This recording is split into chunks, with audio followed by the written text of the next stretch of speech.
नमस्कार, स्वागत है आप सबका राजनीति के इस अखाड़े में। मेरा नाम है अजय सेतिया।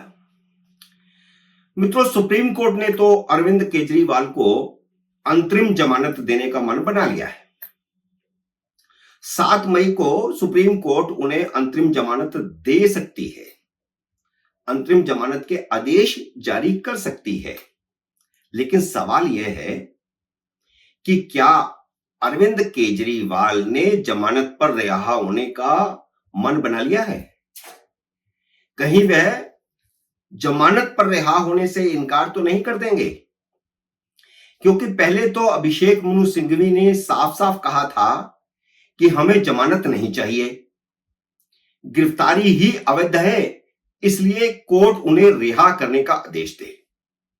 नीचे से लेकर के ऊपर तक, यानी लोअर कोर्ट से लेकर के हाई कोर्ट और सुप्रीम कोर्ट तक वे यही लड़ाई लड़ते आ रहे थे। वे चाहते थे कि चुनाव से पहले केजरीवाल को राहत मिल जाए। 3 मई को जब सुनवाई हो रही थी तब भी उन्होंने ये कहा कि चुनाव नजदीक आ रहे हैं, 23 को दिल्ली की वोटिंग है और उन्हें चुनाव प्रचार का मौका नहीं मिल रहा है, ताकि वह राहुल गांधी के साथ जाकर के प्रचार कर सके और दिल्ली में प्रचार कर सके, पंजाब में प्रचार कर सके। अब सुप्रीम कोर्ट ने केजरीवाल को फंसा दिया है, क्योंकि गिरफ्तारी को चुनौती का फैसला बहुत पेचीदा हो गया है। इसलिए कोर्ट अंतरिम जमानत देने को तैयार है। अब केजरीवाल के सामने 2 ही रास्ते बचे हैं, या तो वह चुनाव तक के लिए अंतरिम जमानत लेकर के बाहर आ जाएं, या फिर जेल में सड़ते रहें, क्योंकि यह फैसला तो बहुत लंबा होगा, इसकी सुनवाई तो लंबी चलेगी। यह पेचीदा मामला हो गया है। अब यह अलग बात है कि किसी नेता के लिए अलग कानून और किसी आम आदमी के लिए अलग कानून हो सकता है क्या? सुप्रीम कोर्ट ऐसा क्यों कर रही है कि केजरीवाल के नेता होने के कारण और उन्हें चुनाव प्रचार के लिए जमानत देना चाहती है? यह सवाल अपनी जगह खड़ा है कि सुप्रीम कोर्ट ऐसा भेदभाव क्यों कर रही है। क्योंकि वह नेता है, क्योंकि वह मुख्यमंत्री है, उसे चुनाव प्रचार करना है, इसलिए सारे कानून कायदे को साइड पर रखकर उन्हें जमानत दी जाए। तो ये सुप्रीम कोर्ट फैसला कर रही है। सुप्रीम कोर्ट ने ऐसे संकेत दिए हैं कि वह अंतरिम जमानत देने को तैयार है, क्योंकि गिरफ्तारी का जो मामला है उस पर तो सुनवाई में टाइम लगेगा। लेकिन आज हम चर्चा सिर्फ इसी विषय पर कर रहे हैं कि अगर जमानत पर केजरीवाल बाहर आ जाते हैं तो वह उनकी जीत होगी या उनकी हार होगी? निश्चित रूप से उनकी हार होगी, क्योंकि वह तो पिछले 48 दिन से अपनी गिरफ्तारी को ही चैलेंज कर रहे थे। सुप्रीम कोर्ट के जज ने जब सिंघवी से पूछा था कि क्या उन्होंने निचली अदालत में जमानत की अर्जी दी है, नहीं दी तो क्यों नहीं दी, तो सिंघवी ने कहा कि हमने इसको जमानत की अर्जी निचली अदालत में नहीं दी है, क्योंकि हम तो गिरफ्तारी को ही चैलेंज कर रहे हैं, हम जमानत की अर्जी क्यों लगाएं। यह स्टैंड सिंघवी का था, इसी सुप्रीम कोर्ट में था पिछली डेट में। क्योंकि सुप्रीम कोर्ट ने तो 3 मई को 2-2 कह दिया है कि उनकी गिरफ्तारी का फैसला बाद में करेंगे, अभी तुम्हें जमानत चाहिए तो बोलो।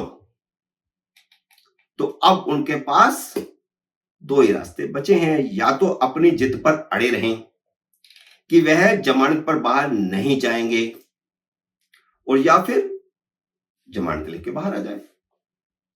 अगर वह जमानत पर बाहर आते हैं तो वह शराब घोटाले में जमानत पर रिहा होंगे, जैसे संजय सिंह हैं।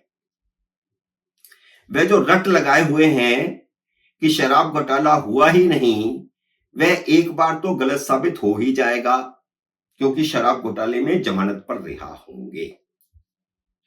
दूसरा, वे जो चैलेंज कर रहे थे कि सीएम को कैसे गिरफ्तार किया जा सकता है, सिंघवी लगातार यही दलील दे रहे हैं कि सीएम को कैसे गिरफ्तार कर सकते हैं। वैसे यह उनकी अनैतिकता है कि उन्होंने गिरफ्तारी के बावजूद इस्तीफा नहीं दिया, जबकि देश की अब तक की यही परंपरा रही थी कि जिस जिस मुख्यमंत्री को गिरफ्तार किया गया उसने तुरंत इस्तीफा दे दिया। जब कोई एजेंसी गिरफ्तार करने के लिए पहुंची तब उन्होंने पहले इस्तीफा दिया, फिर गिरफ्तारी दी। हाल ही में हेमंत सोरेन का उदाहरण है, इससे पहले लालू यादव का उदाहरण है, जयललिता का उदाहरण है, उससे पहले भी 2-3 उदाहरण हैं। और जो ये लोग राजनीति को बदलने आए थे, उन्होंने राजनीति में अनैतिकता का रिकॉर्ड बना दिया। सिंघवी ने यह कहकर मामले को पेचीदा बना दिया है कि मुख्यमंत्री को कैसे गिरफ्तार किया जा सकता है। वैसे मुख्यमंत्री राष्ट्रपति और राज्यपाल जैसी संवैधानिक पोस्ट नहीं है कि जिन्हें गिरफ्तार नहीं किया जा सकता। संविधान में इन दोनों को ही पद पर रहते हुए गिरफ्तारी से छूट है, यानी राष्ट्रपति और राज्यपाल। मुख्यमंत्री के बारे में संविधान मौन है, साइलेंट है। और साइलेंट होने का मतलब ये है, जब लिखा है कि इन दो को छूट है तो इसका मतलब और किसी को नहीं है। अब यह मामला संवैधानिक पीठ में जाएगा कि मुख्यमंत्री को गिरफ्तार किया जा सकता है या नहीं किया जा सकता।